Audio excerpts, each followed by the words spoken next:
John Arokiasamy பேசியிருக்கான்றது அந்த audio இல்லை அப்படின்னு அவர் மறுப்பு தெரிவிக்கல. அது உண்மை. அது கட்சி நலனுக்காக யாரோ கட்சிக்குள்ள உள்ள நபரை பற்றி பேசின விஷயம் எப்படி வெளியில் வந்தது? புஷி ஆனந்தை வீழ்த்தினால்தான் இந்த கட்சிக்குள்ள ஒருவர் வர முடியும். வந்தால்தான் அடுத்து விஜயை முட்டுச்சந்தில் கொண்டு போய் நிப்பாட்ட முடியும். அவர் யார்? ஆதவ் அர்ஜுன். இப்போ ஆதவ் அர்ஜுனை உள்ள கொண்டு வரணும்னாக்கா இங்க யார் பிரச்சனை? ஜான் பிரச்சனை. லாஜிக்கா புரியுங்க. ஜான் பிரச்சனை. இதில் அவர் சொல்வது என்னன்னா, விஜய் என்பது நிஜம், ஆனந்த் என்பவர் நிழல். இந்த நிஜத்தை நிழல் மறைக்க பார்க்கிறது. விஜயுடைய போட்டோ சின்னதாகவும் ஆனந்த் அவர்களுடைய போட்டோ பெருசாகவும் எல்லா இடத்துலையும் இருக்குன்றது உண்மை. அது நம்ம மறுப்பதற்கு இல்லை. அப்போ விஜய் காலி பண்ணிட்டு இவர் அந்த இடத்துக்கு வரணும்னு நினைக்கிறாரா? சிம்பிள். உங்கள் அனுமதி இல்லாமல், புஷி ஆனந்தோட அனுமதி இல்லாமல் இப்படி இவருடைய புகைப்படம் பெருசா, தலைவருடைய புகைப்படம் சின்னதா நடக்குமா? அப்படி நடந்தால் அந்த நிகழ்வு நீங்கள் கலந்துக்கலாமா? இவ்வளோ க்ரௌடு வந்தது யாருக்காக? விஜய் என்ற ஒற்றை முகத்திற்காக. இப்போ ஆனால் அந்த கிரவுண்ட் ஒர்க் பண்ணதே புஷி ஆனந்த் தானே சார். இப்போ அவருடைய ஃபோட்டோ போடுறதுல ஒன்றும் தப்பாக இருக்காங்க. யாருக்காக வந்தாங்க? எல்லாரும் விஜய்க்காக தான் வந்தாங்க. அப்போ நீங்கள் யாரை முன்னிலைப்படுத்தணும்? விஜய் தான் சார் முன்னிலை. அப்போ நீங்கள் உங்களை முன்னிலைப்படுத்துவது தொண்டனுக்கும் அவனுக்கு ஒரு அதிருப்தி ஏற்படுமா? அதிருப்தி ஏற்படாதா? சொல்லுங்கள் பார்ப்போம்.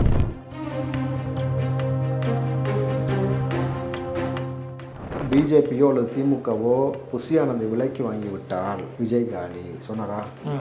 புஷி ஆனந்தை விலைக்கு வாங்க முடியாது, 100% அவர் பிஜேபிக்கு விலை போய்விட முடியாதுன்னு யாரால சொல்ல முடியுமா? சார் இப்போ இத்தனை வருஷமா கூட தானே சார் இருக்காரு. அப்படின்னு நினச்சி தான் முன்னாடியே போயிருக்கலாமே. எங்கே போயிருக்கலாம்? எந்த கட்சிக்கு வேணால் போயிருக்கலாமே சார். அவருடைய அதிகபட்ச தொடர்பு எங்கே இருக்குனாக்கா பிஜேபியோட. இந்த ஆடியோ பதிவு வந்து ரிலீஸ் ஆகிடுச்சு. இதுக்கப்புறம் விஜயோட நடவடிக்கை வந்து எப்படியா இருக்கும்? கட்சிக்குள்ளனா இந்த பிரச்சனைகள் வரும், இந்த சலசலப்புகள் ஏற்படும். அதற்காக நீங்கள் ஜானை விட்டுட்டு ஆதரவு உள்ள விட்டீங்கன்னா சொல்ல முடிச்சு. நீங்கள் ஜானை வச்சுக்கோங்க. புஷி ஆனந்த் அவர்களுக்கு ஒரு நெறிமுறையை ஏற்படுத்தி சொல்லிக் கொடுங்க. ஏன்னா சார் இப்போ ஆர்எஸ்எஸ்காரங்களே வந்து பெரியார் வந்து நல்லது பண்ணலைன்னு சொல்ல மாட்டார். ஆனால் இப்போ சீமான் வந்து அவர் என்ன நல்லது பண்ணார், இவர் யாருன்னு அப்படின்னு கேட்குறாரு. இறந்து போனவங்க பார்த்தீங்கன்னா அவர் அதிகமாக பேசுவார். எதார்த்தம் அதானே. ஏன்னா அவங்க தான் வந்து திரும்ப வந்து பேச முடியாது. அதான் அப்படின்னும் பொழுது அந்த மாதிரியான விஷயம் பேசும்பொழுது நீங்கள் வந்து இறந்து போன நபர்களை பற்றியே பேசி சர்ச்சை உண்டாக்குறதுனால 10 காசுக்கு பிரயோஜனம் இருக்கா? இப்போ அந்த இஸ்லாமியர்களுக்கு வந்து இடஒதுக்கீடு கொடுத்தது வந்து தவறுன்னு சொல்லிட்டு பெரியார் சொன்னதா சொல்கிறாரு. இப்போ ஆனால் இவர் கட்சி ஆரம்பிக்கும் போது, இந்த நாம் தமிழர் கட்சி ஆரம்பிக்கும் போது இஸ்லாமியர்கள் நம்ம நண்பர்கள் இருந்தாலும் அவங்களோட ஒரு சந்தேக கண்ணோட தான் பார்க்கணும்னு சொல்லிட்டு சீமான் சொன்னார். பைலால இருக்குது அப்படின்ற மாதிரியான விஷயங்கள் இருக்கிற பொழுது இல்லை, இஸ்லாமியர்கள் முழு மனசோடு அவர் ஏற்றுக்கிட்டாரான்றதே ஒரு பார்த்தீங்கன்னாக்கா இல்லை. ஏன்னாக்கா சீமான் வந்து பெரியார் வந்து அசிங்கமாக பேசியிருக்காரு சார். இப்போ எங்களுடைய கொள்கை தலைவர் வந்து பெரியார்னு சொன்னார் வந்து விஜய். ஆனால் இவர் வந்து இன்னும் அமைதியாக தானே சார் இருக்காரு. இப்போ சீமானை பார்த்து விஜய் வந்து பயப்படுறாரா சார்? எந்த ஒரு அறிக்கையுமே இல்லை, அது எதிர்ப்புமே தெரிவிக்கல. அதற்கு எல்லா தவறான ஒரு விஷயத்துக்கும் நம்ம எந்த நேரமும் ரியாக்ட் பண்ணணும்னு அர்த்தம் கிடையாது. இல்லை விஜய் ரியாக்ட் பண்ணாமே அமைதியாக போவான்னு அர்த்தம் கிடையாது.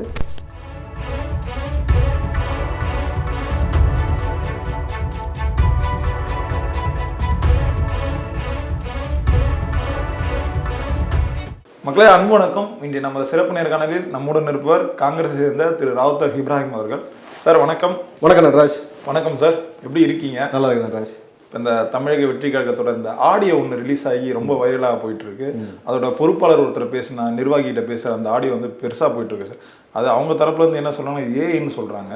ஆனால் இது வந்து ஏஐலாம் இல்லை, அவங்க தான் அந்த வன்மத்தை கக்கியிருக்காங்க அப்படின்ற மாதிரி சொல்றாங்க. இந்த ஆடியோ முதல்ல எப்படி பார்க்குறீங்க நீங்கள்? நம்ம இதை முன்னாடியே எதிர்பார்த்த ஒரு விஷயம். என்ன எதிர்பார்த்த விஷயம்னா, 2 கோணத்தில் நீங்கள் பார்க்கணும். நம்மளோட கடந்த நேர்காணலில் பேசியிருக்கிறோம். விஜயை வீழ்த்த வேண்டும் என்றால் அடுத்து யாரை வீழ்த்தணும்? புஷி ஆனந்த். அப்போ புஷி ஆனந்தை வீழ்த்தணும்னா என்ன பண்ணணும்? இப்போ இவர் பேசியிருக்காரு, ஆரோக்கியசாமி, ஜான் ஆரோக்கியசாமி பேசியிருக்கான்றது அந்த ஆடியோ இல்லை அப்படின்னு அவர் மறுப்பு தெரிவிக்கல. அது உண்மை. அது கட்சி நலனுக்காக யாரோ கட்சிக்குள்ளே உள்ள நபரை பற்றி பேசின விஷயம் எப்படி வெளியில் வந்தது? ஒரு கட்சியில் எல்லா சுதந்திரமும் அவங்க பேசிப்பாங்க. ஏன்னா ஒரு ஸ்ட்ராட்டஜிக்கலாக மூவ் பண்ணக்கூடிய என்ன பண்ணுறதுனால ஒன்று. 2வது விஷயம் இன்னொன்று நம்ம பேசணும். புஷி ஆனந்தை வீழ்த்தினால்தான் இந்த கட்சிக்குள்ளே ஒருவர் வர முடியும். வந்தால்தான் அடுத்து விஜயை முட்டுச்சந்தில் கொண்டு போய் நிப்பாட்ட முடியும். அவர் யார்? ஆதவ் அர்ஜுன். இப்போ ஆதவ் அர்ஜுனை உள்ள கொண்டு வரணும்னாக்கா இங்க யாரு பிரச்சனை? ஜான் பிரச்சனை. லாஜிக்கா புரியுங்க. ஜான் பிரச்சனை. ஒரே இடத்துல 2 ஸ்ட்ராட்டஜிகள் உள்ள இருக்க முடியாது. அப்ப ஜானு காலி பண்ண என்ன பண்ணோம்? உங்களை பத்தி ஜான் எப்படி பேசுகிறாரு பாத்தீங்களான்ற ஆடியோவை வெளியில கசிய விடணும். அப்போ ஜானை பத்தி வெளியில கசிடும் போது விஜய்க்கு வந்து இது என்ன நீங்க இப்படி பேச வச்சிருக்கீங்க ஒரு அதிருப்தி ஏற்படும். அடிஷ்னலாக புஷி ஆனந்த் சும்மாவே ஷார்ட் டெம்பர், உங்களுக்கு தெரியும். இவர் சேர்ந்து கொந்தளிக்கும் போது இவர் வந்து வெளியேற்றப்படுவதற்கான ஒரு வாய்ப்பும், இவர் யார் ஆதவ் அர்ஜுன் உள்ள வந்து நான் ரொம்ப வல்லவேன்ற மாதிரி வேலை செஞ்சு இவரை கொண்டு போய் பின்னாடி ஒரு முட்டுச்சந்தை நிப்பாட்டுறதுக்கான எல்லா வேலையும் செய்வதற்கான திட்டமிட்டு அரங்கேற்றப்பட்ட ஒரு சதி இது. ஆனால் இதில் நீங்கள் இன்னொரு விஷயம் புரிஞ்சுக்கணும். அவர் பேசின விஷயத்தில் உள்ள லாஜிக் ஒருவேளை இவர் சொல்வது என்னன்னாக்கா, நான் விஜயை வந்து ஜெயலலிதாவாக, எம்ஜிஆராக, கலைஞர் போல ஒரு ஐக்கானாக உருவாக்குவதற்கான ஒரு முனைப்பை அரசியலில் காட்டிக் கொண்டிருக்கிறோம். ஏன்னா ஏற்கனவே அவருக்கு ஒரு ஐக்கான் அப்படி இருக்குது விஜய்க்கு, அதை நம்ம காட்டிக்கிட்டு இருக்கிறோம். ஆனால் ஆனந்த் அவர்களுடைய செயல்பாடுகள் என்பது வந்து ரொம்ப வந்து அதிருப்தி அளிக்கிறது. இதில் அவர் சொல்வது என்னன்னா, விஜய் என்பது நிஜம், ஆனந்த் என்பவர் நிழல், இந்த நிஜத்தை நிழல் மறைக்க பார்க்கிறது. தம்பி ஆனந்த் அவர்கள் இருக்கிற இடத்துல விஜய் யாரை கை காமிச்சிருந்தாலும் அதே க்ரௌடு அந்த நபரை நோக்கி போகும். யதார்த்தம் விஜய் தான் உண்மை. கரெக்டுங்களா? அப்போ விஜய் அவர்களை வந்து இந்த அளவுக்கு வந்து ஒரு மோசமாக இந்த மாதிரி கொண்டு போய் போர்ட்ரேட் பண்ணுறாங்கிறதான விட எதாச்சியான அவங்க சொல்லக்கூடிய ஒரு பாயிண்ட்டு, விஜயுடைய ஃபோட்டோ சின்னதாகவும் ஆனந்த் அவர்களுடைய ஃபோட்டோ பெருசாகவும் எல்லா இடத்துலையும் இருக்குன்றது உண்மை. அது நம்ம மறுப்பதற்கு இல்லை. இது எங்கே நிகழும், எப்போ நிகழும் ஒன்று சொல்லட்டுமா? நன்றாக இருந்த ஒரு தலைவன் மறைந்த பிறகுதான் அந்த கட்சியில் அவருடைய புகைப்படம் சின்னதாக ஆக்கப்படும். இப்போ இருக்கிற தலைவருடைய புகைப்படம் பெருசாக, அப்போ நீங்கள் கலைஞர்னா கலைஞருடைய புகைப்படம் சின்னதாக, ஸ்டாலின் பெருசாக வந்துருச்சுல, அந்த மாதிரி வரும். அப்போது கட்சி ஆரம்பித்து இப்போ ஒரு வருஷம் தான் ஆச்சு, இன்னும் ஃபுல் ஃபில்ச்சாக வரதுக்குள்ளேயே விஜயுடைய புகைப்படம் சின்னதாக மடைமாற்றப்பட்டு ஆனந்த் அவர்களை முன்னிலைப்படுத்தப்படுகிறார்னாக்கா, அப்போ இது எதை பறைசாற்றுறது அப்படின்றதான் அவருடைய கேள்வி. அப்போ இதை ஜான் சொல்வது ஒரு நியாயமான ஒரு வாதமாகத்தான் எல்லாராலையும் பார்க்கப்படுது. ஆமாம், இங்கே யாரை மையப்படுத்தி வந்துச்சு? இவ்வளோ க்ரௌடு வந்தது யாருக்காக? விஜய் என்ற ஒற்றை முகத்திற்காக. அப்போது விஜய் அவர்களை இந்த இடத்திற்கு கொண்டு வந்த ரசிகர்கள் பாதி பேர் விஜய்க்காக வந்தான் தம்பி, மீதி பேர் அதிமுக திமுக வேணாம், ஒரு அரசியல் புரிதலோட ஒரு நல்ல தலைவனுக்கு தேர்தல் இருந்துக்கிட்டு இருக்கும் பொழுது இப்போது விஜய் வரும்பொழுது விஜய் நோக்கி வந்துட்டாங்க.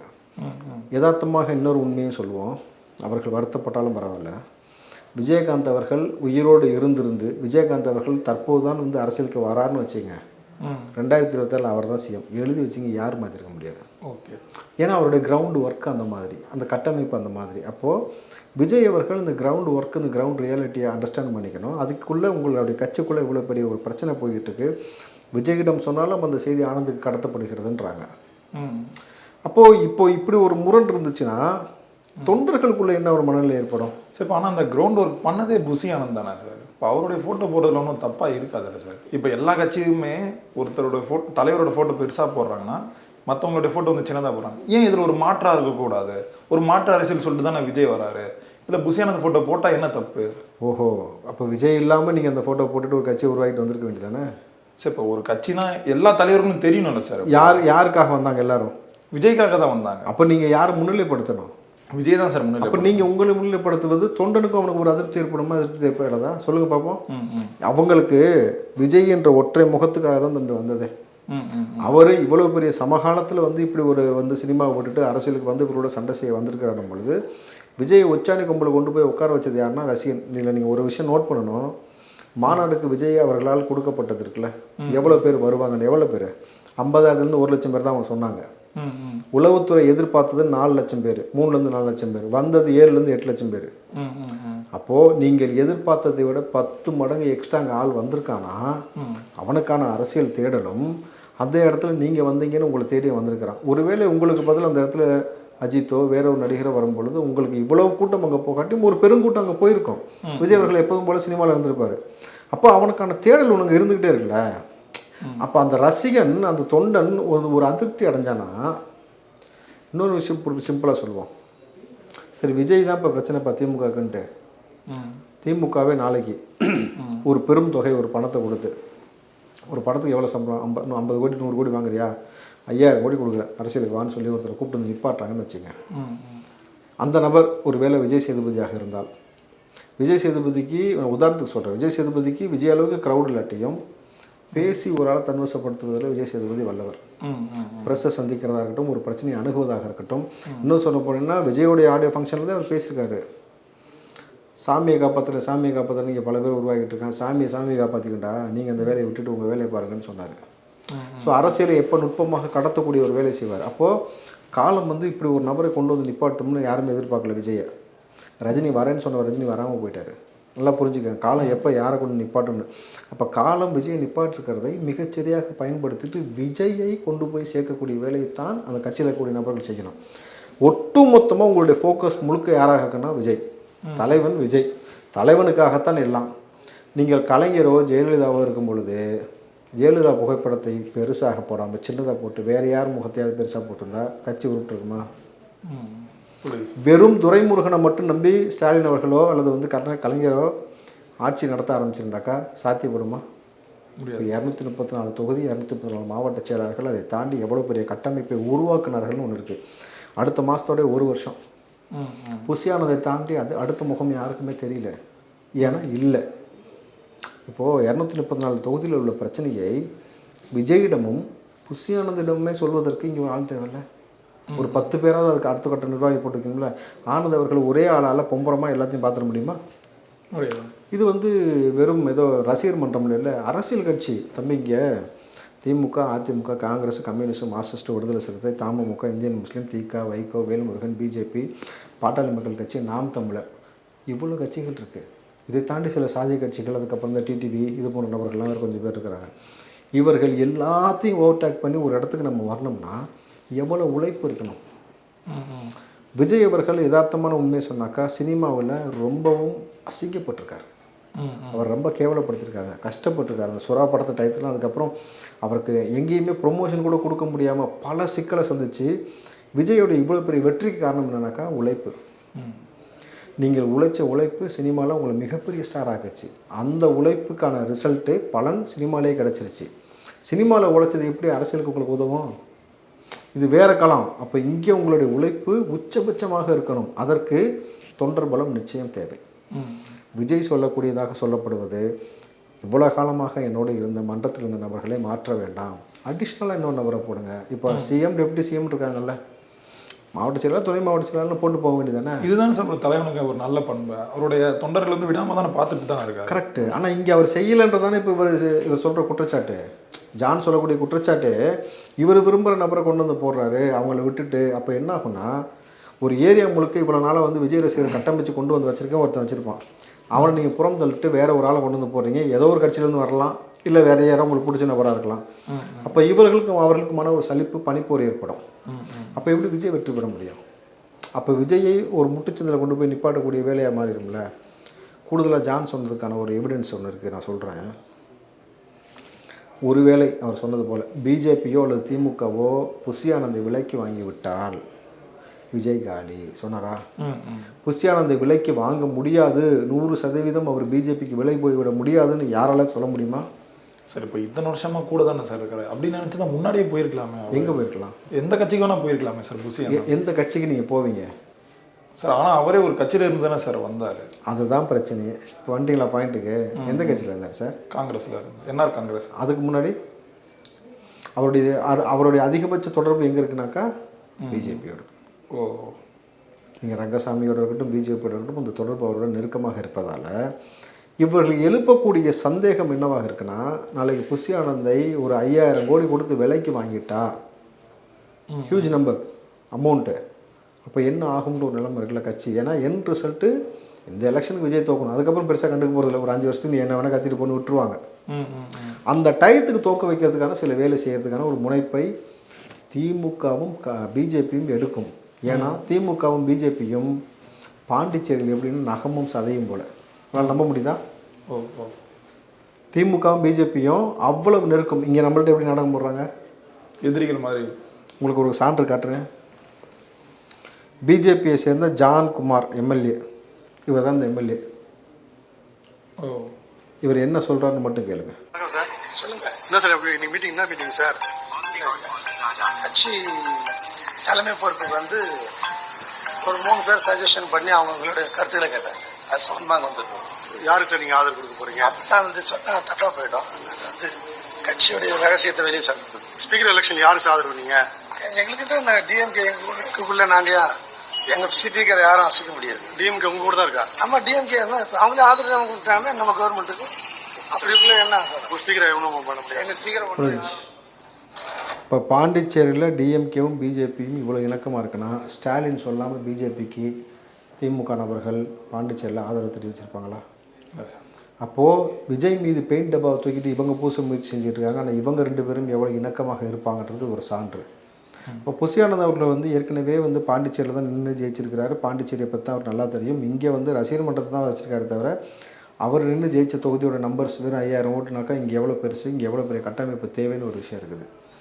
அப்போது நீங்கள் ஏதோ ஒரு விஷயத்திற்காக நீங்கள் உட்காந்து பல கட்ட பேச்சுவார்த்தை நடத்தும் பொழுது கடைசி எலெக்ஷனுக்கு முன்னாடி நேரத்தில் நீங்கள் பிஜேபியோடு இணக்கமாக இருக்கிறீர்கள்ன்ற மாதிரி ஒரு வீடியோ ஆடியோவை வெளியிட்டாலோ இல்லை திமுகவோடு இருக்கிறீங்கன்ற மாதிரி வெளியிட்டாலோ ஓட்டு நிச்சயமாக விஜய்க்கு விழுகாது.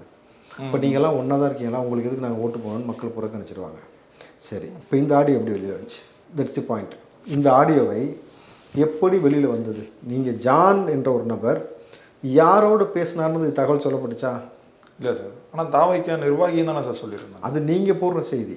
ஓ, தாவைக்கால மேல் மட்டத்தில் இருக்க நபரோட அவர் பேசியிருக்கலாம்ல. அந்த பேசக்கூடிய ஜான் தான் உங்களுக்கு எல்லா வேலையும் செய்கிறான்னு தெரியும். ஜானோட ஃபோனை ட்ராக் பண்ணுறது என்ன கஷ்டமா? புரியுது. ஹேக்கர்ஸ் எவ்வளோ பேர் இருக்கிறாங்க. ஆளுங்கட்சி நினச்சா வந்து செய்ய முடியும், பிஜேபி நினச்சாலும் செய்ய முடியும். உங்கள்கிட்ட யார் இருக்கிறா? எல்முருகன்லேருந்து ஒட்டு மொத்தமாக உங்கள் கையில் தான் இருக்கிறாங்க. பிஜேபியே உங்கள் ஆட்சியே உங்கள்கிட்ட தான் இருக்கணும் பொழுது அப்போ நீங்கள் நினச்சா செய்ய முடியும். அப்போ ஜான் யாரோ முக்கியமான நிர்வாகிகிட்ட ஸ்ட்ராட்டஜிக்கல்னா டிஸ்கஸ் பண்ணுறது தான். இந்த மாதிரிலாம் இருக்குது, இதை செஞ்சு இதை மாற்றினா தான் விஜய் வர முடியும். இதைத்தான் பேசுவாங்க. இதை பேசாமல் எப்படி இருக்க முடியும்? இதை பேசுனது எப்படி நீ வெளியில் வந்துச்சு? நிச்சயமாக ஜான் வெளியிட்டிருக்க மாட்டார், ஆனந்தும் வெளியிட்டிருக்க மாட்டார், விஜய் தரப்புலேருந்து வராது. எப்படி வந்துச்சு அப்போ முழுக்க முழுக்க கண்காணித்து ஒன்று ஆதவர்ஜினை உள்ளே கொண்டு வருவதற்காக, அல்லது வந்து ஜான்வரிக்கு சமயம் முற்றிலுமாக வெளியே அனுப்புறதுக்காக, இல்லை இப்போவே வந்து புஷியானந்தை வந்து காலி பண்ணணும் விஜய்கிட்ட இருந்ததுக்காக, இந்த 3 ஆங்கிலையும் ஏதோ ஒரு விஷயம் செய்யப்பட்டிருக்கணும் பொழுது இதை ஆனந்தவர்களும் கூர்ந்து கவனிக்கணும். உங்களுக்கான நீங்கள் பாண்டிச்சேரியில் இருக்கும் போது உங்களுக்கு கிடைச்ச அங்கீகாரம் என்ன? விஜய் என்ற ஒற்றை முகத்தோடு நீங்கள் இணைந்த பிறகு உங்களுக்கு கிடைச்ச அங்கீகாரம் என்ன? தமிழ்நாட்டில் யாருக்கும் கிடைக்கல தம்பி இந்த அங்கீகாரம். புரியுதுங்களா? எந்த தலைவனும் இப்படி 2ஆம் கட்டமாக இருக்கக்கூடிய ஒரு நபர்களை, கட்சிக்கு அடுத்தபடியாக இருக்கக்கூடிய நபர்களை நீ போய் எல்லாத்தையும் செய்யன்னு சொல்ல மாட்டாங்க. எந்த கட்சியில் அப்படி இருக்கு? உட்கார்ந்த இடத்துல கூட ரிப்பன் வெட்டி விடுவாங்க தம்பி, வீடியோ கான்ஃபரன்ஸில். புரியுதுங்களா? உட்கார்ந்த இடத்துல எல்லாத்தையும் அவங்க தான் பேர் வாங்குவாங்க தவிர நீங்கள் செஞ்சுக்கன்னு சொல்லவே மாட்டாங்க. அப்போ விஜய் அவர்கள் எவ்வளோ பெருந்தன்மையாக எல்லாத்தையும் உங்களை முன்னிலைப்படுத்தி செய்ய வர்றாரு. ஆனால் விஜயை நீங்கள் முன்னிலைப்படுத்தணுமா படுத்தக்கூடாதா? அப்போ விஜயோடைய புகைப்படம் சின்னதாக இருக்குன்றது உங்களுக்கு தெரியாதா? விஜய்க்கு அரசியல் புதுசு, உங்களுக்கு புதுசா? ஏற்கனவே எம்எல்ஏ வந்திருக்கீங்க, அரசியல் உங்களுக்கு பழசு தானே. எந்த கட்சியில் நீங்கள் இருந்த கட்சியில் ஒரு முதலமைச்சராக ஒரு கட்சியோட தலைவரை சின்னதாக ஃபோட்டோ போட்டு அடுத்த கட்ட நபரை பெருசால போகிறாங்கன்னா அப்போ உங்கள் அனுமதி இல்லாமல் போட்டிருப்பாங்களா? அப்போ விஜய் காலி பண்ணிட்டு இவர் அந்த இடத்துக்கு வரணும்னு நினைக்கிறாரா சார்? சிம்பிள். உங்கள் அனுமதி இல்லாமல், புஷியானதோட அனுமதி இல்லாமல் இப்படி வந்து இவருடைய புகைப்படம் பெருசாக தலைவருடைய புகைப்படம் சின்னதாக நடக்குமா? அப்படி நடந்தால் அந்த நிகழ்வு நீங்கள் கலந்துக்கலாமா? நீங்கள் விஜயகாந்தோடைய மரணம் அந்த நடந்த 1 வருட நினைவு நாளுக்கு வந்த பொழுது விஜய்னு பேர் சொல்லாதன்னு இவர் சொல்கிறாரு. நீங்கள் மீடியா முன்னாடி பேர் சொல்லாதன்னு சொல்கிறீங்க. நீங்கள் போகிற கலந்துக்கிற எல்லா நிகழ்ச்சியும் விஜயோட ஃபோட்டோ சின்னதாக வச்சுக்கிறதுக்கு நீங்கள் அனுமதி கொடுக்குறீங்கன்னா அப்போ உங்கள் நோக்கம் என்ன? இதைத்தானே சாதாரண தொண்டன் கட்சி நபர் யோசிப்பான், எல்லாமே கேள்வி கேட்பான். நீங்கள் எல்லா இடத்துலையும் விஜயை முன்னிலைப்படுத்திட்டு இந்த ஆடியோ வந்துருந்துச்சுன்னு வச்சுங்களேன், இந்த பேச்சுக்கு இடமே இல்லை. இது ஒரு ஆடியோ அப்படியே கடந்து போயிடலாம். எப்பா எங்களுக்கு தெரியும் புஷியானந்த் விஜய் எந்த இடத்துல வச்சிருக்கிறாரு, எப்படி எல்லா இடத்தையும் முன்னிலைப்படுத்துறாருன்ட்டு. எவ்வளோ பேரை கட்டமைப்பு கொண்டு வந்திருக்காரு. ஈஸியாக வந்து நாங்கள் எப்போ நினச்சாலும் புஷியானந்த் பேசலாம், நாங்கள் எப்போ நினச்சாலும் விஜய் அணுகலாம் அப்படின்ற ஒரு நிலைமை இருந்தால் தான் இந்த பிரச்சனையே இருக்காது. பட் அப்படி பிரச்சனையே இல்லைன்னும் பொழுது இதை ஆனந்தவர்கள் கூர்ந்து கவனிக்கணும். ஒருவேளை காலமாற்றம் நிகழ்ந்து கொண்டே இருக்கும். விஜயும் தந்தையும் எவ்வளோ நெருக்கம்னு தெரியும். இப்போ எப்படி வந்து காலம் அவர்களை பிரித்து வச்சிருக்குன்னு தெரியும். அப்படி ஒரு காலமாற்றம் உங்களுக்கும் விஜய்க்கும் ஏற்பட்டால் உங்கள் நிலைமை? அப்போ அதுக்கு காரணம் யார் சார்? அதுக்கு காரணமே புஷியானந்த் தானே சார்? நீங்கள் தான் சார் சொல்லணும். எனக்கு யார் காரணம்? கட்சியவே உங்கள் கண்ட்ரோலில் விட்டுட்டு அவர் பாட்டு சினிமாவில் இருந்துக்கிட்டு வந்து சில விஷயங்கள் செஞ்சுக்கிட்டு இருக்கிறார். 2 மாதம் கழிச்சு தான் படம் முடிஞ்சதுக்கப்புறம் ஃபுல் ஃப்ளெட்ஜாக இறங்க போகிறாரு. அப்போது இதை உங்களை நம்பி ஒரு பொறுப்பை படைச்சா நீங்கள் தானே அதை முழுசாக செய்யணும். நீங்கள் ஏன் செய்ய தவறுனீங்க? இப்படி ஒரு விஷயம் வருவதற்கு நீங்கள் இடம் கொடுத்தீங்க. ஜானை உள்ளே கொண்டு வந்தது யார்? நீங்கள் அனுமதி இல்லாமல் ஜான் வந்திருப்பாரா? அப்போ நீங்களாம் சேர்ந்து அனுமதி பண்ணி உள்ளே கொண்டு வந்து அவர் வந்து பல முறை சொல்லியும் அவருக்கு இப்படி ஒரு அதிருப்தி மனநிலை ஏற்படுதுனாக்கா யதார்த்தம் அப்படி இல்லைன்றதை ப்ரூஃப் பண்ணுற மாதிரி எவிடன்ஸ் இல்லையா இங்கே? அப்போ இந்த இடத்துல வந்து ஆனந்த் அவர்கள் ஒரு விஷயத்தை மனசில் வச்சுக்கணும். காலம் ஒரு வேளை உங்களை விட்டு விஜய் விட்டு உங்களை பிரித்து விட்டால் உங்கள் நிலைமை என்ன? உங்களுக்கு ஒரு பிரச்சனையும் கிடையாது. ஆனால் இவ்வளோ பெரிய அங்கீகாரத்தை நீங்கள் இழந்துருவீங்க. நீங்கள் ஒட்டுமொத்தமும் உங்களை தூக்கி கொண்டாடுறான்னா நீங்கள் இந்த மண்ணுக்காக ஆற்றிய சேவைக்காக கொண்டாடலை, விஜய்க்காக உங்களை கொண்டாடுறான். விஜய் சொல்லிட்டார், தலைவர் சொல்லிட்டார், அதுக்காக நம்ம கொண்டாடுறோம். அப்போது ஒவ்வொரு தொண்டனுக்கும் தன் தலைவனை உச்சாணி கொம்பில் வச்சு அவரை கண்ணியப்படுத்தி மரியாதைப்படுத்தி அவரை ஃபாலோ பண்ணுறது தான் வேலையாக இருக்கணுமே தவிர நீங்கள் எல்லாத்தையும் தலைவர் தான் சொல்லணும், விஜய்னு பேர் சொல்லக்கூடாது, தளபதி தான் சொல்லணும்னு சொல்லிட்டு உங்களுடைய ஆனால் நீங்கள் சொல்லுக்கும் செயலுக்குமான ஒரு டிஃப்ரென்ஸ் வேறு மாதிரி இருக்கும் பொழுது இங்கே ஆஃபீஸில் இந்த சர்ச்சைக்கு வந்து தீனி போடுற மாதிரி ஆகிடுது. இப்போ அதே மாதிரி இதே நிலைமையில் இருந்ததுதான் 2% ஓட்டை கூட தாண்ட முடியாதுன்னு சொல்கிறாரு.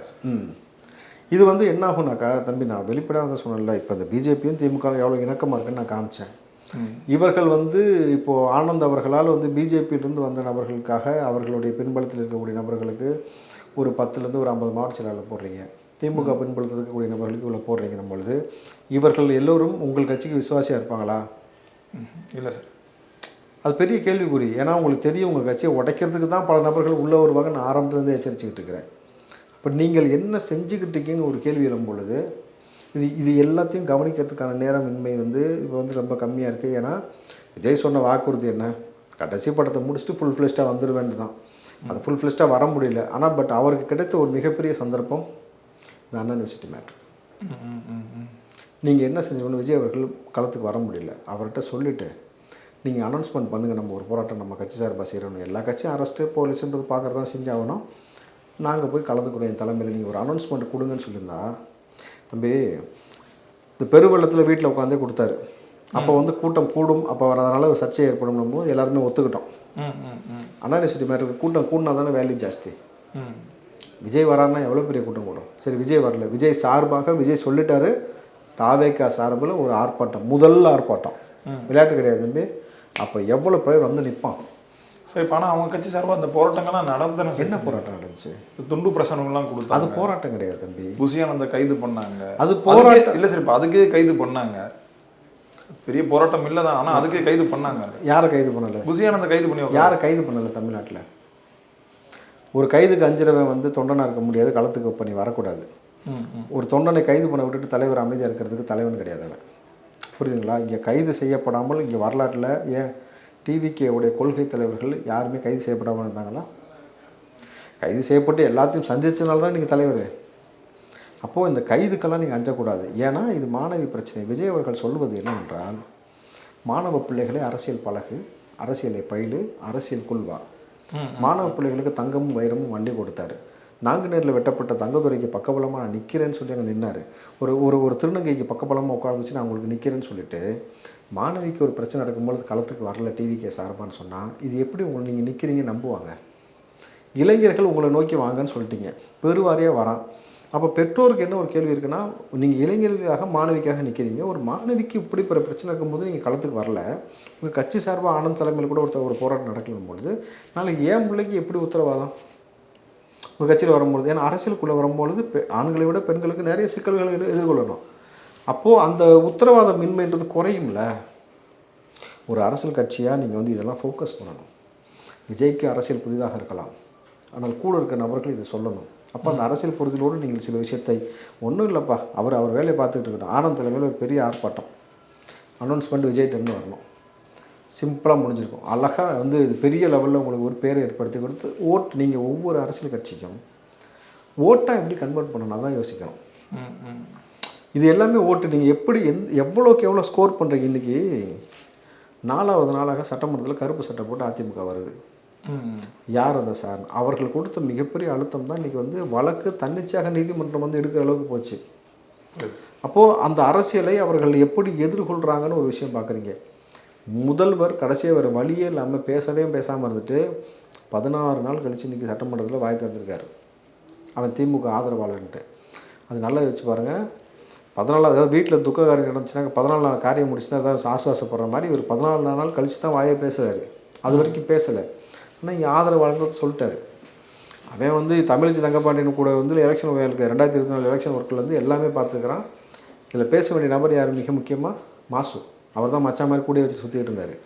மாசு இதை பற்றி இன்னுமே பேசலை. ஒரு அதிகார மையம் எப்படி செயல்படுதுனாக்கா ரொம்ப எளிமையாக புரிஞ்சுக்கோங்க. இப்படி அதிகாரம் உச்சபட்சமாக செயல்படும். இதெல்லாம் பார்த்து நீங்கள் பயப்படக்கூடாது. இன்றைக்கி இந்த பெண் பிள்ளை பாதிக்கப்பட்ட பொழுது சிசிடிவி வேலை செய்யலாம், ஒரே வாரத்தில் முடிக்கிறாங்க. கேட்டுங்களா? அதே அண்ணா யூனிவர்சிட்டியில் ஒரு திமுகவுடைய எம்எல்ஏ எம்பி ஒருத்தன் வெட்டியிருக்கிறான். சிசிடிவி வேலை செய்யணும்னு சொல்லிட்டு சாதாரண காவல்துறை அமைதியாக விட்டுருப்பீங்களா? சொல்ல முடியாது. திமுக அமைதியாக விட்டுருமா?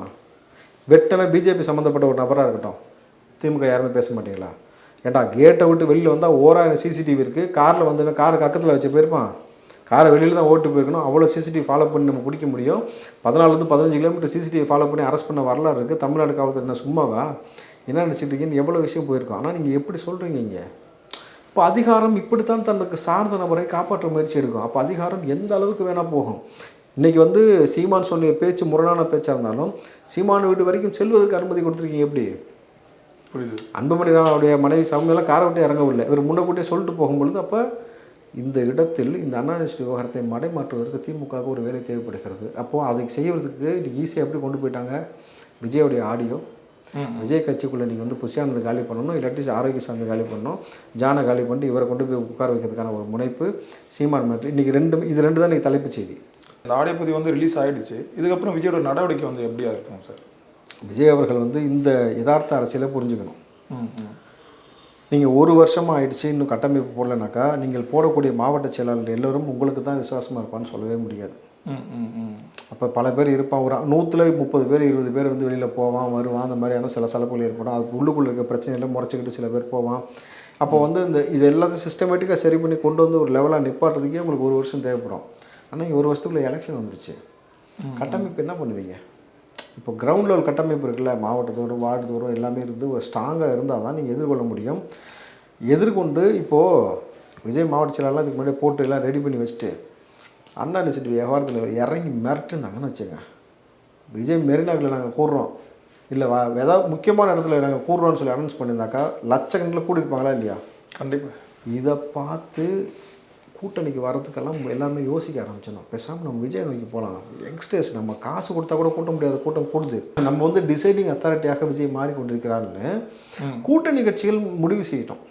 அப்போ முடிவு செய்கிற அளவுக்கு களப்பணி இருக்கணும். இப்போ விஜய் அவர்கள் இன்னமும் கூட தாமதம் கிடையாது. இந்த நொடியிலிருந்து இந்த வருடத்துலேருந்து இந்த தை பிறந்தால் வழி பிறக்கும்ன்ற மாதிரி இந்த பொங்கல்லேருந்து பழையன கழிதலும் புதியன புகுதலும் சொல்லிட்டு கட்சிக்குள்ளனா அந்த பிரச்சனைகள் வரும். இந்த சலசலப்புகள் ஏற்படும். அதற்காக நீங்கள் ஜானை விட்டுட்டு அதை உள்ள கூப்பிட்டீங்கன்னா சொல்லி முடிஞ்சு. நீங்கள் ஜானை வச்சுக்கோங்க. புஷியானந்த் அவர்களுக்கு ஒரு நெறிமுறையை ஏற்படுத்தி சொல்லிக் கொடுங்க. ஏன்னா ஆனந்த் அவர்கள் சில இடத்துல கோவப்பட்ட பொழுது நீங்கள் அப்படி பேசக்கூடாது நீங்கள் சொல்லியிருந்தீங்க. ஞாபகம் இருக்கா? நீங்கள் இந்த மாதிரிலாம் யாரும் பேசக்கூடாதுன்னு விஜய் தரப்புலேருந்து வந்தது. இப்போ பல இடங்களில் சில பிரச்சனை நடக்கும்பொழுது அப்பப்போ விஜய் சொல்வது போல் ஆனந்த் அவர்களையும் எப்படி நீங்கள் வந்து சொல்லணும், எப்படி செய்யணும்னு ஒரு வழிமுறை கொண்டு வந்து நீங்கள் தலைவர் என்பது தலைவனாக இருக்கணும். ஒரு கிங்கோட வேலை எல்லா இடத்துலையும் போய் வேலை செய்யறதில்ல தம்பி, வேலை வாங்குறது தான் கிங்கோட வேலை. ஒரு ராஜா எப்போ வரணுமோ அப்போ தான் களத்துக்கு வந்து எல்லா வேலையும் செய்யணும். அதற்கு முன்னாடி நிர்வாகத்திறன் என்பதை கரெக்டாக செய்யணும். அந்த கட்டமைப்பை நீங்கள் சரியாக செய்ய ஆரம்பிச்சிட்டிங்கனாலே இந்த சலசலப்பு, இந்த ஆடியோ லீக் ஆகுது, வீடியோ லீக் ஆகுது, எதுக்குமே ஒரு வாய்ப்பு கொடுக்காமல் கட்சியை பலப்படுத்துங்க. எங்களுக்கு தேவை என்ன தெரியுமா? திமுகவை அப்புறப்படுத்தக்கூடிய ஒரு மாற்று சக்தியாக உங்களை இளைஞர்கள் பார்க்குறாங்கன்னும் பொழுது தான் நம்ம உங்களுக்கு சப்போர்ட்டே பண்ணுறோம். அப்போ அந்த இடத்த நீங்கள் தக்க வச்சுக்கிட்டு நீங்கள் பெரிய ஒரு ஐக்கானை வளர்ந்து அதிகாரத்தை கைப்பற்றிட்டு இவர்களை அகற்றக்கூடிய பணியை செய்யணும்னு நம்புகிறோம். ஏன்னா உங்களுக்கு பெரிய அரசியலுடைய அனுபவம் கிடையாது. ஆனால் மக்கள் உங்களை பெருவாரியாக நம்புறது என்ன? நம்புகிறாங்க, இன்னொன்று இவங்களை வெறுக்கிறாங்க. இது ரெண்டுக்குமான இந்த இடைப்பட்ட கேப்பை வந்து கரெக்டாக ஃபாலோ பண்ணிக்கோங்க. இல்லைன்னு வச்சுங்களேன், அரசியலில் ஒரு நாள் ஒரு சம்பவத்தில் தலைகீழ போயிடும் காட்சி. அப்போ உங்களுக்கு எதிரான எவிடன்ஸு எங்கேயுமே கேதர் ஆகாத அளவுக்கு நீங்கள் பார்த்துக்கணும். சீமான் எப்போலாம் பேசுகிறாரோ அதெல்லாம் ஒரு சர்ச்சையாக மாறிடும். இப்போ பெரியார் பற்றி பேசுகிறாரு, ஒரு மிகப்பெரிய சர்ச்சையாக மாறி இருக்கு. இது இந்த பேச்சு எப்படி சார் பார்க்க? சீமானுக்கு முன்னாடி இது போன்ற சர்ச்சையான இதே கருத்தை பல நபர்கள் பேசியிருக்கிறாங்க. அன்றைக்கு அது வந்து பெரிய பூதாகரமாக ஆகலை. ஏன்னா அவர்கள் யாரும் பெரிய அரசியல் கட்சியோட தலைவர்கள் கிடையாது. நீங்கள் ஒரு கட்சியோட தலைவராக ரெப்ரசன்ட் பண்ணும்போது தான் இப்போ இங்கே சிக்கல். எவனோ 3ஆம் தரக்க வருது, எவனோ குடிச்சு விட்டு ஏதோ வளரணும்னு வச்சுங்களேன், அது பெரிய தாக்கத்தை ஏற்படுது. அவங்க கடற்கரை குடியார பயன்ட்டு போயிடுவான், அவங்ககிட்ட போய் என்னத்தை மல்லு கட்டிக்கிட்டுன்ட்டு. இப்போ ஸ்டாலின் ஒரு வார்த்தை தவறாக பேசும்பொழுது தான் பெரிய எதிர்வினை. எடப்பாடி ஒரு விஷயத்தை தவறாக சொல்லும் பொழுது ஒரு எதிர்வினை ஏற்படும். ஏன்னா ஒரு அரசியல் கட்சி தலைவர் என்பவர் ஒரு கட்சியை வழிநடத்துகிறார், பல கோடி தொண்டர்களை வழிநடத்துகிறார் பொழுது நீங்கள் முன்மாதிரியாக இருக்கணும். அப்போது நீங்கள் பேசக்கூடிய சொல்லில் வந்து பெரியார் ஒரு வேளை அப்படி சொல்லியிருக்கிறாரா இல்லையான்ற எவிடன்ஸ் நீங்கள் காட்டுங்க. இருக்குது இல்லைன்றது அவங்க சொல்லட்டும். ஆனால் ஒரு வேளை அப்படி சொல்லியிருந்தாலும் அதை இந்த இடத்தில் பேச வேண்டிய அவசியம் என்ன? அது விஜய்க்கு எதிராக நீங்கள் வந்து ஒரு கருத்தை பதிவு பண்ணும் பொழுது நீங்கள் பதிவு பண்ணுவதுன்றது வந்து அது அழகா? உங்களுடைய நான் பல முறை சொல்லிட்டு உங்களுக்கு நோக்கம் திமுகவை இங்கிருந்து அப்புறப்படுத்துறது தான் இருக்கணும். எப்படி இந்த மாணவிக்காக இதுவரைக்கும் ஒன்றிணையாத நீங்கள் எல்லோரும் ஒன்றிணைந்தீங்க.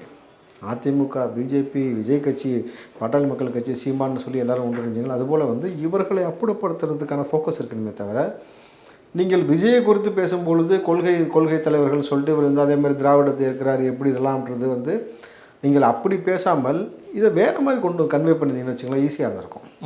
எப்படி பெரியார் என்ற நபர் ஏன் முதல்ல பெரியார்னு அவர் சொல்ல ஆரம்பிச்சிங்க?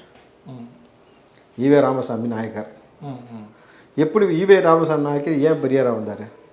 தட்சிணாமூர்த்தி எப்படி கருணாநிதியை வந்து கருணாநிதி எப்படி கலைஞராக மாறினாரோ அதுபோல் நீங்கள் எல்லோரும் உங்கள் எல்லோருக்கும் வேறு ஒரு அடையாளம் தேவைப்படுகிறது. நீங்கள் வேறு ஸ்டேட்டு வேறு மொழி பேசுகிற நபர்கள் இல்லைன்ற மாதிரி இங்கே கொண்டு வந்து இங்கே அரசியல் பண்ணுவதற்கு திராவிடன்ற பொருவில் ஒழிஞ்சிக்கிட்டீங்க.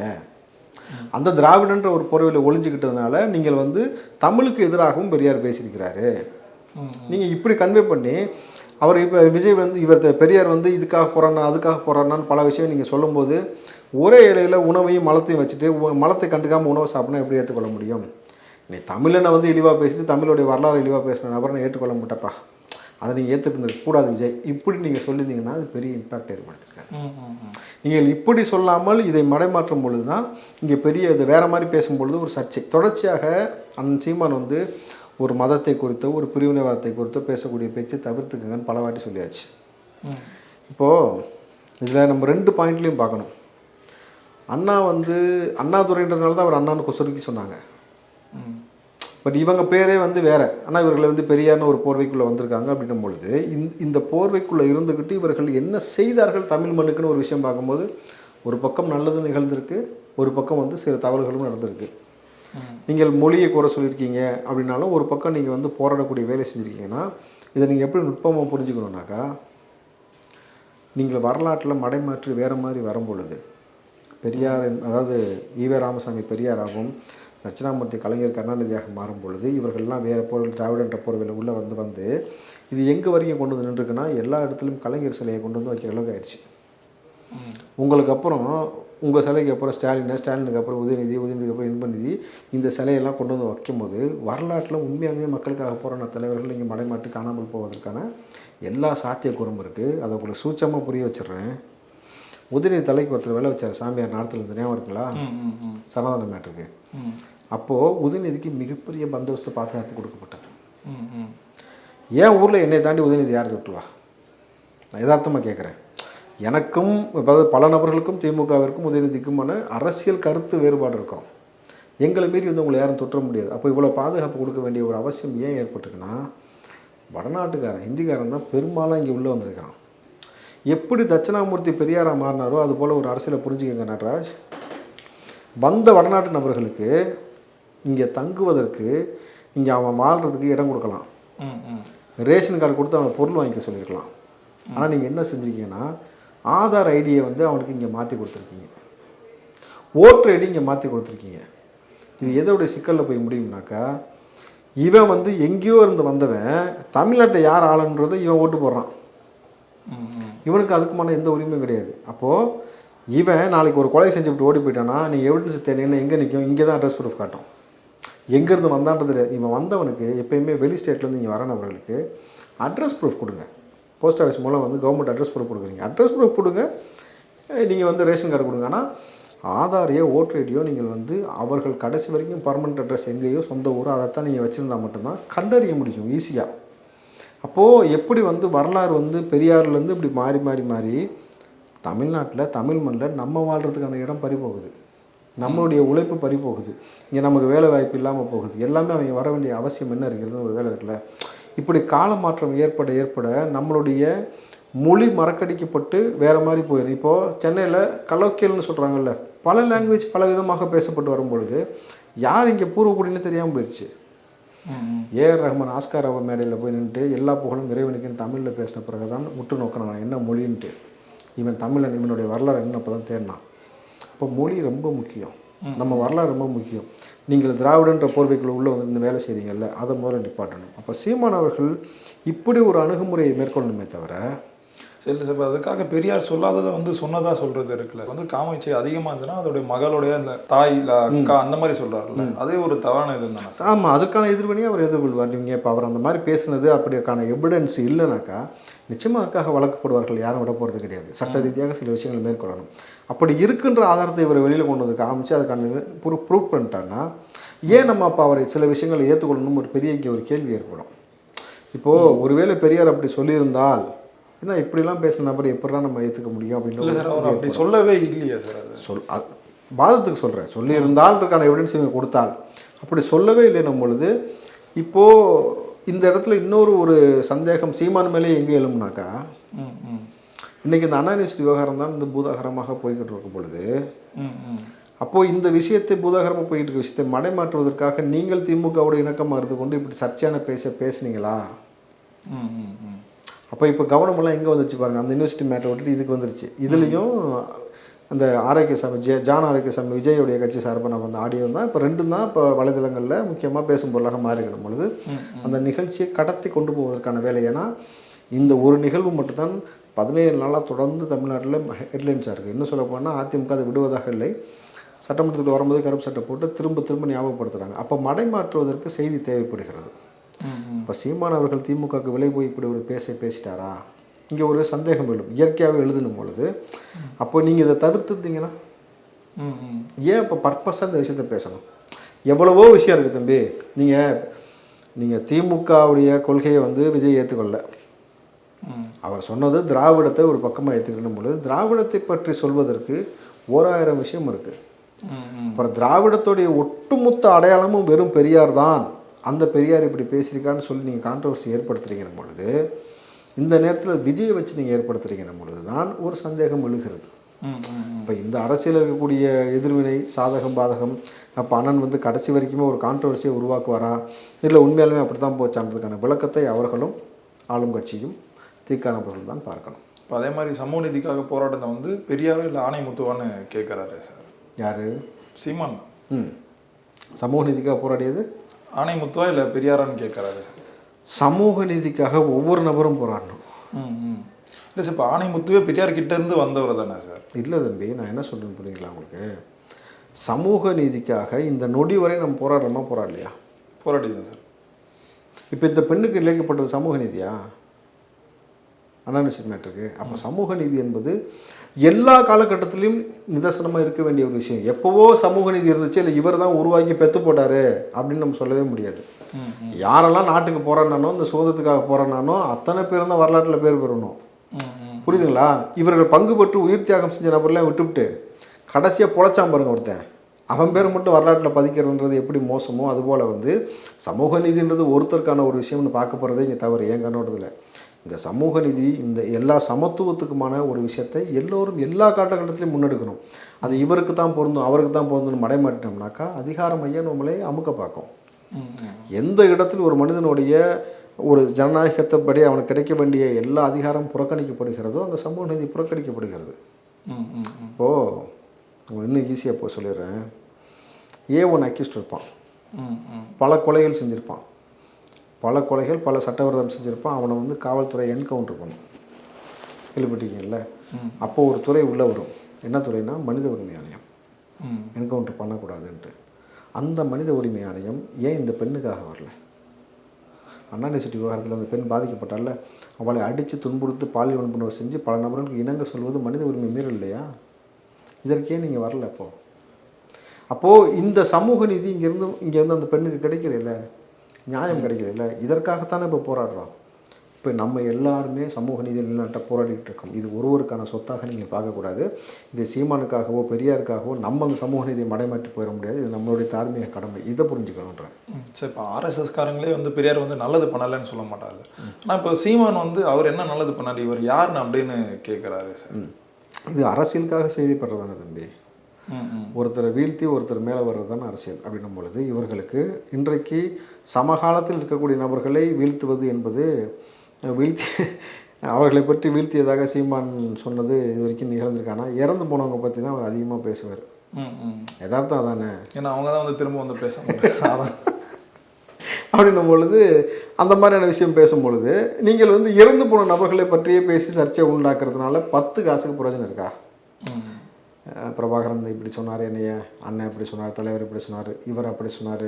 இப்போ கடைசியாக பாஷான்னு சொல்லி கோவை குண்டு வெடிப்பில் இறந்தவொடனே அப்பா பாஷா இதை சொன்னார் இதை சொன்னார். இதெல்லாம் வாழ்கிற காலத்தில் நீங்கள் சொல்லி அவங்க மூலமாக சில தகவலை பெறக்கூடிய வாய்ப்பை ஏற்படுத்திக்க தவிர இறந்து போன பிறகு ஒருத்தரை பற்றி பேசி அதன் மூலம் ஒரு புகழோ அல்லது அதன் மூலம் நீங்கள் வந்து ஒரு சர்ச்சை எழுதுறதுனால என் ரிசல்ட் யாருக்கு என்ன பிரயோஜனம்? தேவையில்லாத சர்ச்சை, தேவையில்லாத கலவரம், தேவையில்லாத வன்முறை, இதுதான் இன்றைக்கி தேவை. இன்றைக்கி அதுக்கு தான் பஞ்சமா? இன்றைக்கி கோயம்புத்தூரில் ஒருத்தர் பிபி வைக்கக்கூடாதுன்னு சொல்லிட்டு ஒரு பிஜேபியோட கவுன்சிலர் வந்து அங்கே அக்கப்புறம் பண்ணிட்டு கிடக்கான். கரெக்டுங்களா? இதில் கூடுதலாக எங்கள் தலைவர் செல்வ பிறந்தகை என்ன சொல்கிறாரு, இந்த ஆட்சி என்பது மனுநீதி சோழன் ஆட்சிங்கிறாரு. அப்போது இதை எப்படி நம்ம எடுத்துக்கலாம்? மனுநீதி சோழன் ஆட்சிகள் வந்து மாட்டு இறைச்சிக்கு தடையா, முதல்வர்கிட்ட கேட்டு சொல்வாரா, மன்னர்கிட்ட அப்படின்னு ஒரு கேள்வி. இந்த நேரத்தில் அவர் சொல்வது மனுநீதியா சோழன் ஆட்சினாக்கா, ஒருவேளை செல்வ பிறந்தகை மன்னராட்சி தான் நடக்குதுன்னு குத்தி காட்டுறாரோ? இது எப்படி எடுத்துக்கலாம்? ஸோ அதுதான் சொல்கிறேன். இங்கே இந்த களத்தில் இன்றைக்கி என்ன பிரச்சனை? இன்றைக்கும் பெண்கள் 1000 ரூபாய்க்கு போய் நிற்கக்கூடிய நிலைமை. பொங்கலுக்கு காசு கொடுக்கலன்னு சொல்லி ஊரே கதறிட்டு கிடக்கு. போக விளைஞ்சி ஊருக்கே சோறு போட்டு தமிழனுக்கு ஒரு 1000 ரூபாய்க்கு கொடுக்கறதுக்கு இவங்களுக்கு மனசு கிடையாது. ஒரு 1000 ரூபாய் வாங்குற நிலைமையில தான் இவங்களை கொண்டு போய் வச்சுருக்கீங்கன்றதான் நம்ம பிரச்சனை. அப்போ பொருளாதார ரீதியாக மக்களை மேம்படுத்துவதற்காக என்ன செஞ்சீங்க? அறிவோடு அறத்தோடு நீங்கள் என்ன செஞ்சுருக்கீங்க? தம்பி சக்கரை பொங்கலாம் சக்கரை போட்டு ஆக்குவாங்களா? அந்த அறிவு இருக்கணும்ல இவங்களுக்கு. என்ன கொடுக்குறாங்க அந்த பொங்கலுக்கு? 1 கிலோ பச்சரிசி, 1 கிலோ சக்கரை, ஒரு கரும்பு. ஏன் இந்த அறிவு இல்லை உங்களுக்கு? வெள்ளத்தை கொண்டு வந்து நீங்கள் ஒரு அரசாங்கம் எதற்காக வெள்ளத்தை கொடுக்க ஆரம்பிச்சுன்னா, அந்த கரும்பு விவசாயிகள் நலிவடைகிறார்கள், அவங்களுடைய வாழ்வாதாரத்தை உறுதி செய்யணும். கைத்தறி நெசவாளர்கள் வந்து வேட்டி சேலை கொடுப்பதற்காக இது கொண்டு வந்தாங்கன்னா அவர்களை தற்கொலை பண்ணிக்க ஆரம்பிச்சிட்டாங்க, எலிக்கறி திங்க ஆரம்பிச்சிட்டாங்க. அப்போ அவங்களோட வாழ்வாதாரத்தை உறுதிப்படுத்தணும். என்ன பண்ணணும்? நிறைய உற்பத்தி பண்ண வைக்கணும். உற்பத்தி பண்ணுறது என்ன பண்ணுறது? மக்களுக்கு இலவசமாக கொடு, இப்படி கொண்டு வந்தாங்க. ஆனால் நீங்கள் என்ன செஞ்சீங்கன்னாக்கா 2 குஜராத்லேருந்து வாங்கிட்டு வந்தீங்க. இந்த முறை சர்க்கரையை கொடுக்குறீங்க, போன முறையும் சர்க்கரை கொடுக்குறீங்க. ஏன் சர்க்கரை? மக்கள் மீது இருக்கிற அக்கறை உங்களுக்கு புரியுதா? சர்க்கரையில் உங்களுக்கு நிறைய கமிஷன் கிடைக்குது. கொள்முதல் எடுக்கும் பொழுது அதிகப்படியான கமிஷன். இதை வந்து நீங்கள் இந்த ப்ளீச்சிங் பவுடர் இஷ்யூ ஒன்று ஆச்சு, கேள்விப்பட்டீங்களா? ப்ளீச்சிங் பவுடருக்கு 50 ரூபா ஒரு கிலோ, இது வந்து 10 ரூபா தான். அப்போ கொள்முதல் விலை எதுக்கு சார் 50 ரூபான்னு போட்டிங்கன்னு கேட்கும்பொழுது பதில் சொல்ல முடியல, ஓடிட்டார் ப்ரெஸ் மீட்டை விட்டு. அப்போ உங்கள் லாபத்திற்காக எங்களை ஏதோ ஒன்று செய்ய வைக்கிறீங்க. நாங்கள் என்ன தர்ப்பணம் நடத்த போகிறோம்? ஒரு கிலோ சர்க்கரையும் பச்சரிசி வச்சு கூட கொஞ்சம் எள்ளை கொடுத்துருக்க வேண்டியதானே? புரியுதா உங்களுக்கு? அப்போது இன்றைக்கி என்ன பிரச்சனை? மக்கள் எவ்வளோ ஒரு மோசமான நிலைமையில் போகிறான். நீங்கள் சொல்கிறதே ஒரு உதாரணம். திமுக என்ன சொல்லிக்கிறது? காலையில் அந்த குழந்தைகள் சாப்பிடாம போது தாய்மார்கள் வந்து கண்ணீர் வடிக்கிறார்கள். தாயாக நின்று ஸ்டார்ட் அவர்கள் காலை உணவு திட்டம் கொடுக்குறாங்க. ஒருவேளை சோறு கூட பிள்ளைகள் கொடுக்க முடியாத நிலைமையில தான் இன்றைக்கி வச்சுருக்கீங்கன்னா அது யதார்த்தமான உண்மை தானே? இல்லை, ஆனால் நிறைய பேருக்கு அது கிடைக்காம கூட இருக்குல்ல சார். கிடைக்காம வச்சுருக்கீங்களா? இருக்கா? துபாயில் இந்த நிலைமை இருக்கா? எந்த வளமும் இல்லை தம்பி. 95% வெறும் மணல், பாலைவனம். நீங்கள் உலகத்தில் விளையிற எல்லா ஃப்ரூட்ஸ் அங்கே தான் கிடைக்கும், வேறு எங்கேயுமே கிடைக்காது. நீங்கள் துபாய் போயிருக்கீங்களா? இல்லை சார், போனவர்கள்ட்ட கேளுங்க. அப்போது எந்த வளமுமே இல்லாத துபாய் இவ்வளோ வளமையாக இருக்கிறது. துபாயில் மாதம் 1000 ரூபாய் யாருக்காவது கொடுத்தாங்க, அவங்க வந்து கேட்டாங்க, பிச்சை எடுத்தாங்க, நீங்கள் எங்கேயாவது கேள்விப்பட்டிருக்கீங்களா? அப்போது பொருளாதாரத்தை மேம்படுத்தி மக்களை மேம்படுத்த வைக்கக்கூடிய எல்லா இயற்கை வளமும் இங்கே இருக்குது, எல்லா மனித வளமும் இங்கே இருக்குது. மனித வளம் ஒரு நாட்டை முன்னேற்றுவதற்கு மிக முக்கியம், நம்மள்ட்ட இருக்குது. இயற்கை வளம் 2வது விஷயம். இது 2மே இருக்க நாடு ஏன் 1000 ரூபாய்க்கு பிச்சை எடுக்கணும்? அப்போ இத்தனை ஆண்டு காலமாக அவர்கள் வறுமையில் வைப்பது உங்களுக்கு தேவைப்படுகிறது. அவன் ஏழ்மையில் இருந்தால் தான் காசு கொடுத்தா வாங்குவான். சாதி ரீதியாக பிளவுபடுத்தி வைக்கணும், சாராயத்தை ஊற்றி வைக்கணும், நம்ம சொல்லும் பொழுது ஓட்டு போடுவான். புரியுதுங்களா? இப்போ என்ன சொல்லி பேசுகிறாங்க திமுக? 1000 ரூபா கொடுத்தோம், சோறு போட்டோம், எல்லாமே எதோடு கனெக்ட் ஆகுது? வறுமையோடு கனெக்ட் ஆகுது. அது உங்களுக்கு புரியுதா? அப்போ இந்த வறுமைப்படுத்தியே உங்களை வைப்பது தான் இவர்களுக்கு ஆதாயம் நினைக்கிறாங்க. ஏன் பிற நாடுகள் வளர்ந்துருக்கு, இந்த நாடு இந்த ஸ்டேட் வளரல? இதை பார்த்து பிற ஸ்டேட்லேயும் இந்த மாதிரி கொடுக்குறாங்களேன்றாங்க. அப்போ ஒட்டுமொத்தமாக எல்லா ஸ்டேட்டும் இப்படி தான் வச்சுருக்கீங்க இந்தியாவில். அப்போ இந்தியாவை கடந்து வேறு நாடை பாருங்கள், வளங்கள் இல்லாத நாடு எவ்வளோ வளர்ந்துருக்குன்னு பாருங்கள். அப்போது அந்த வளர்ச்சியை நோக்கி கொண்டு போகக்கூடிய சிந்தனை தான் உங்களுக்கு இருக்குமே தவிர, சாதிய ரீதியாக, சமூக ரீதியாக, இறந்து போன தலைவர்கள் ரீதியாக பேசுவதனால 10 காசுக்கு யாருக்கும் பிரயோஜனம் கிடையாது. ஏழ்மையும் வலிமையும் தான் போயிருக்கிறது. இதை மாற்றுவதற்கு ஒரு தலைவன் தான் இங்கே தேவை. அப்போ அதற்கான தலைவன் யார்? அதை தேடுங்க.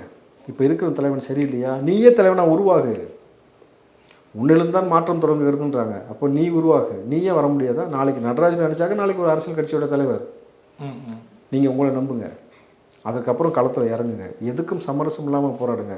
அறத்தோடு நிற்கிறவங்க கூட நிச்சயமாக மக்கள் வந்து நிற்பான். இப்போ அந்த இஸ்லாமியர்கள் வந்து இடஒதுக்கீடு கொடுத்தது வந்து தவறுன்னு சொல்லிட்டு பெரியார் சொன்னதாக சொல்கிறாரு சார்.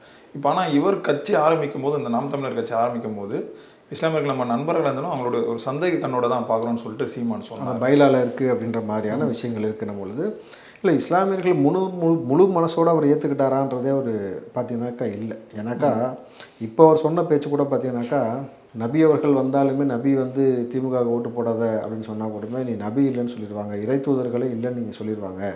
ஆனால் திமுகவுக்கு ஓட்டு போடுறத கடமையாக நினைப்பாங்க. அவர்கள் 5 கடமையில் 6வது கடமையாக நினைப்பாங்க.